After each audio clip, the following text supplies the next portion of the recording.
English ahaan caado miyaa ku joogto waa muhiim. Okay, caado ma ku joogto waxaa leedahay are you on period? Are you on period?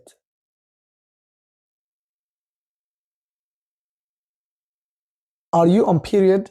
caado ma ku joogto. Are you on period? caado ma ku joogto. waa iga haysaa. jumladda labaad, okay, gabaraa waxaa la weydiiyey caado ma ku joogto. dhakhtar baa dhahay. waxay rabtaa inay dhahdo caado ayaa ii joogto. siday ku dhihi kartaa luqadda Ingiriisiga. caado ayaa ii joogto. dhakhtarka su-aashiisaa ka jawaabaysaa. caado ayaa ii joogto. Okay, caado ayaa ii joogto. waxaan leenahay I am on my period. I'm on my period. gabdhaha iskale la soco. caado ayaa ii joogto. waxay leeyihiin I'm on my period. Are you on period? caado ma ku joogtay ahayd. jawaabta I'm on period. caadaa ii joogto. haddaysan ku joogin I'm on my period. caadaa ii joogto. haddaysan ku joogin I am not on my period aa leedahay. I am not on my period. ani caado iima joogto. uur miyaa leedahay. dhakhtar waaye. wuxuu rabaa inuu gabadhan xaaladeeda weydiiyo siduu daawo u qoro. uur miyaa leedahay. okay, adi waxaas leedahay are you pregnant uu dhaha dhakhtarka. dhakhtarka saas ma dhahayo. markuu rabo gabar in English inuu ku rabo adiga uur miyaa leedahay wuxuu leeyahay are you expecting. Are you expecting. waa hadalka dhakhaatiirta la soco. Are you expecting. adi uur miyaa leedahay ayaa laga wadaa. Are you pregnant waa dhihi karaa laakiin dhakhaatiirta ma dhahaan because it's too direct. waa laga xishoonaa. Are you expecting.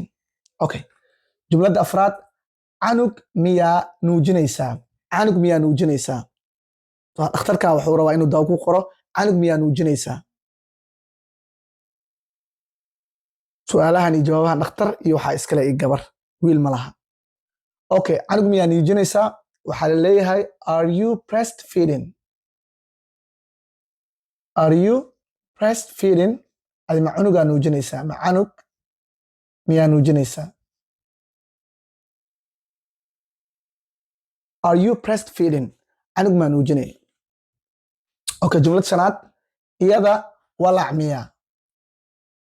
ayada walac miyaa. tusaale ahaan gabar oo hadda mardhow uur yeelatay oo kale. ayada walac miyaa. way matagee ayada walac miyaa. okay, waxaan leenahay is she experiencing. Is she experiencing. Is she experiencing. Experiencing. ereyga waa dhib badan yahay. Is she experiencing morning sickness. Morning sickness.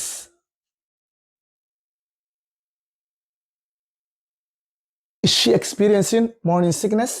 ayada walac miyaa. Is she experiencing morning sickness. ayada walac miyaa. jumladda laga rabo gabdhaha gaar ahaan gabadha arinta u sheegarayso oo aqoon leh gaar ahaan oo caafimaadka taqaano ama Ingiriisiga taqaano jumladdaana laga rabaa. xitaa maclimadaada u sheegarayso. umul ayay ku jirtaa. gabaraa dhashay 40 beri umusha ayay ku jirtaa. ani ma rabo maxaa la yidhahdaa fall waaye. dadaa waxay dhihiin she is in labor oo kale. she is in labor ayada fall waaye. hadday dhali rabtaa waaye. laakiin hadda waxaan rabaa way dhashay umusha ayay ku jirtaa. umul ayay ku jirtaa 40 beri ayay ku jirtaa macnaha. umul ayay ku jirtaa ku dhah luqadda Ingiriisiga gaar ahaan gabdhaha laga rabaa. gabadha aragtid oo khatar iska dhigaysana u sheegaray xitaa maclimadaada. waxaan filayaa inaad bil gudahooda ugu soo jawaabi doontaan gabdhihiina su-aashaan. inta muuqaalkan oo kala kulmayno waa cambuulo idin leh waxbarasho horumar leh. gabadhii ka jawaabtana hadiyaday igu leedahay. bye.